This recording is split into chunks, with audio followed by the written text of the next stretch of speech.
கூட யார் இருக்காருன்னா மிஸ்டர் சுரேஷ் சந்திரா. ஸோ இவரை பற்றி தெரியாத ஒரு ஆளே இல்லை. ஸோ அஜித் குமாரோட பர்சனல் மேனேஜர் அண்ட் எல்லா அப்டேட்டுமே வந்து சார் மூலமாக தான் வந்துட்டு இருக்கு. சார் ஃபர்ஸ்ட் துபாய் எப்படி இருக்குது? துபாய் அவ்வளோ சுற்றி பார்க்க முடியலங்க. பட் ஏன்னா இது இங்கே கார் இருக்கும், ஹோட்டலுக்கு போயிட்டுருக்கோம். But very very interesting. I could see so many people excited. துபாயில் எல்லாரும் ஃபாரினர்ஸாக இருப்பாங்கன்றது டவுட்டாக தான் இருக்குது எனக்கு. But it's very nice place to be in. Yeah, அந்த ரேசிங்கை பற்றி பொதுவாக நிறைய ரேசிங் நடந்துகிட்டே இருக்கும் வீக்லி. பட் யாருமே அவ்வளோவா கண்டுக்கிடாத போகுது. பட் இந்த 24 hours series racing only Ajith சாரால் வந்து இவ்வளோ ஒரு ஃபேமஸாக ட்ரெண்டாக இருக்குது. ஸோ அதை பற்றி நீங்கள் நினைக்கிறீங்க?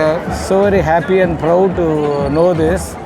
எஸ், அஃப்கோர்ஸ் அஜித் சார் இதுனா ரேஸ் அவரால் பாப்புலர் ஆச்சுன்றதை விட அவர் சூஸ் பண்ணுற ஸ்போர்ட் இது. He has always been very competitive in his life. he never look for dull moments in life. அவர் எப்பவுமே காம்படிட்டிவாக இருக்குன்னு ஆசைப்படுவார்.